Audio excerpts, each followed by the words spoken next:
Middle East right now as the true democracy and Arab Spring. This is a lie. Your media deceiving you. Make no mistake. This is a lie.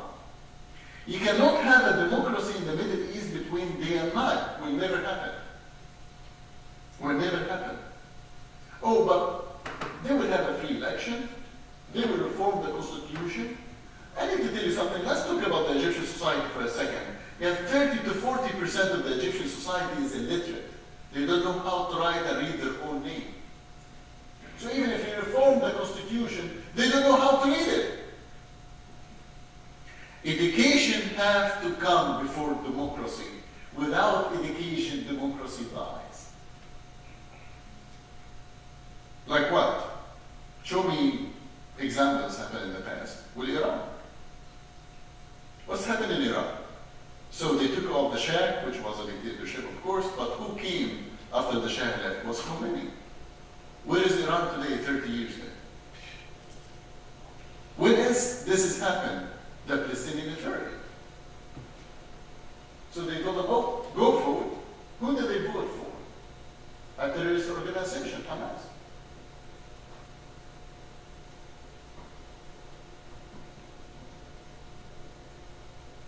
And today, what we see is a disaster in the Middle East. And I need to tell you, there will never be a democracy without, there will never be a democracy in the Middle East without two things. Number one, the separation between the religion and the state. The separation between the religion and the state. Number two, there will never be democracy in the Middle East without the freedom of religion. Why? Because freedom of religion is the foundation of democracy. Without freedom of religion, you have no democracy. When you take it from the man and woman, their belief, you take everything else. Are you with me this evening? Yeah. My goodness, man, you're sleeping. What's wrong with you? Come on, wake up. Listen, I'm Egyptian, man. Don't make me get down. I just like go to you one by one, man. You don't want to do that. And I will share with you a funny story happened to me in Israel before about freedom of religion and so on and so forth. It's a funny story. So our first conference was in Israel, actually. Our first international conference was in Israel. And I took some of the Canadian MPs. We went in Jerusalem and Jason Kennedy later on met us in Jerusalem, and we had he was the last speaker at the conference. It was very successful. And we met with the Knesset, the head of the Knesset, we met with the Foreign Affairs, we met with the Mayor of Jerusalem.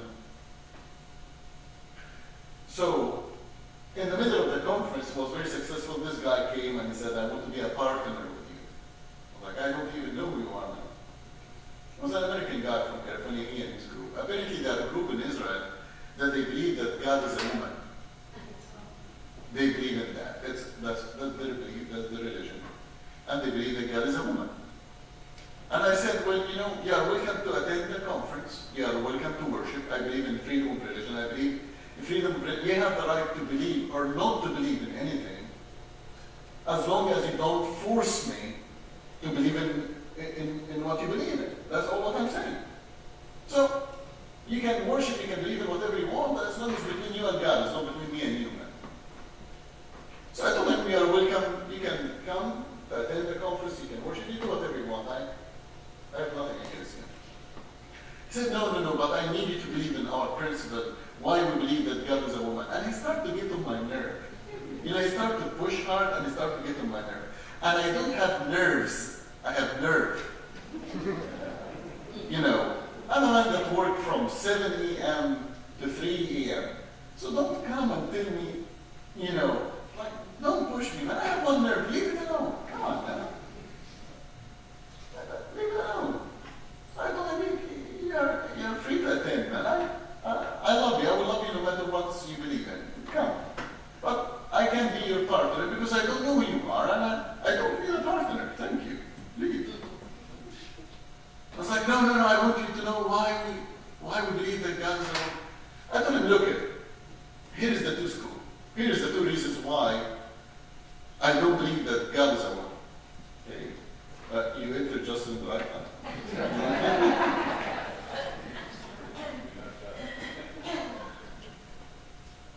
So I thought that's the two reasons why I don't believe that God is a woman. I thought number one, I believe that God is a holy being. I don't believe that God is a male or a female. I don't have reason to believe that it's God male or female. I believe that God is a holy being. End of the story. I thought that second, if God is a woman, all men will go to hell and will never know why.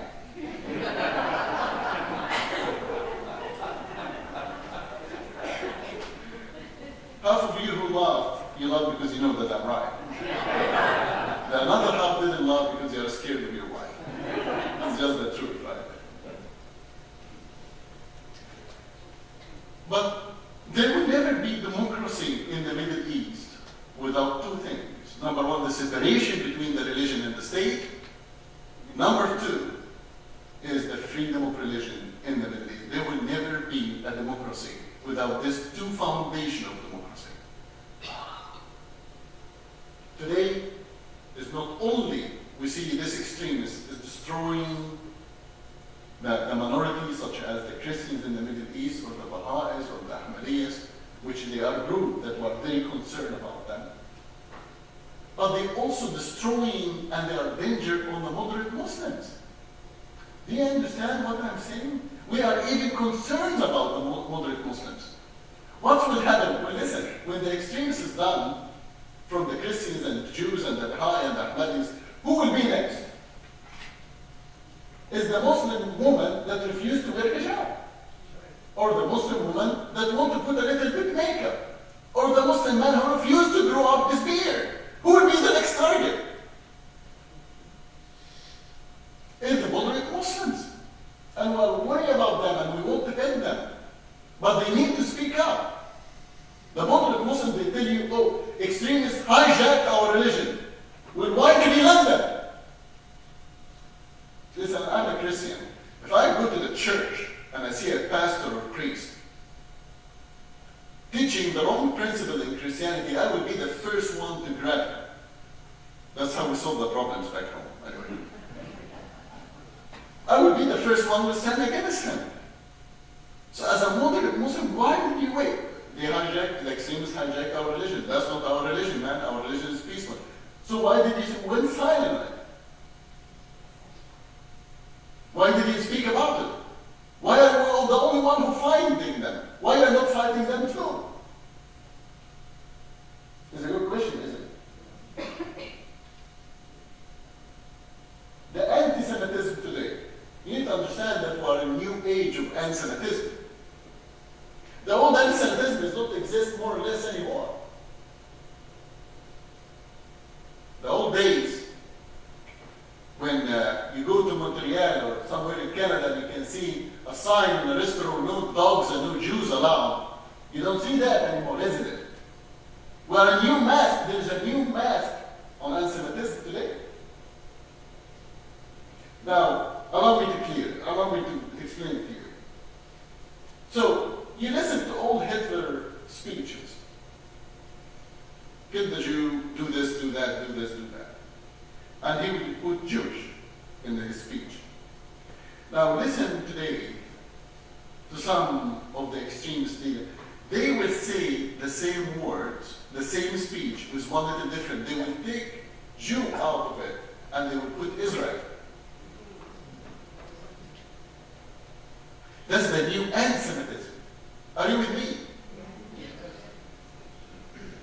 So when you talk about Israel and you're against Israel, is make you more politically correct. So you don't say, oh, let's kill all the Jewish. No, they say, no, let's just go destroy Israel. This is the new anti-Semitism.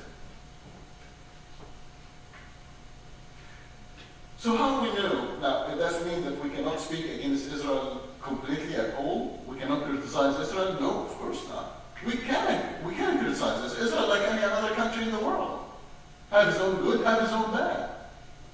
If I said, by the way, there is nobody criticizes Israel more than the Jewish people, more than the Israelis said, especially the media. I lived there for Israel 3 years, I promise you. Of course we can criticize Israel. Of course we can disagree with their opinions, or we can disagree about their decisions. But there is two things, if anybody did it, that's automatically anti-Semitism. Two things. You can criticize Israel as you want. You can discuss a Palestinian state as you want. You can do whatever you want. But there's two things you cannot take away from Israel. Number one, its right to exist.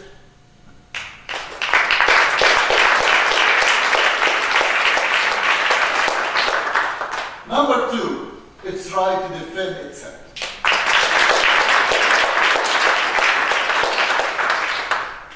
You can criticize anything else you wish. Go for it, man.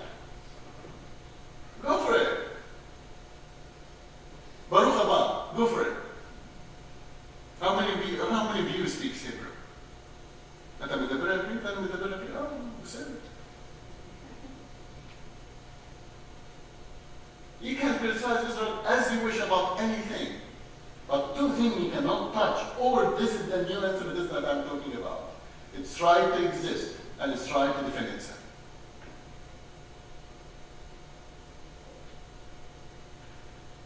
Dear friends, today we're seeing a world that's changing, and we have the option to be part of the problem or to be the part of the solution. I believe deep down my heart that I will fight until the last day of my life, until the last minute of my life. I don't believe that I will die lying down on my bed. I believe I will die standing up on my feet, fighting in the front lines. From Pakistan to Afghanistan to Iraq, Syria. Everybody talking about the massacres that happened in Syria, of course, we're worried about that, but we're also worried about who's taking over after Bashar al-Assad. We really have some news of massacres happened to the Christians in Syria.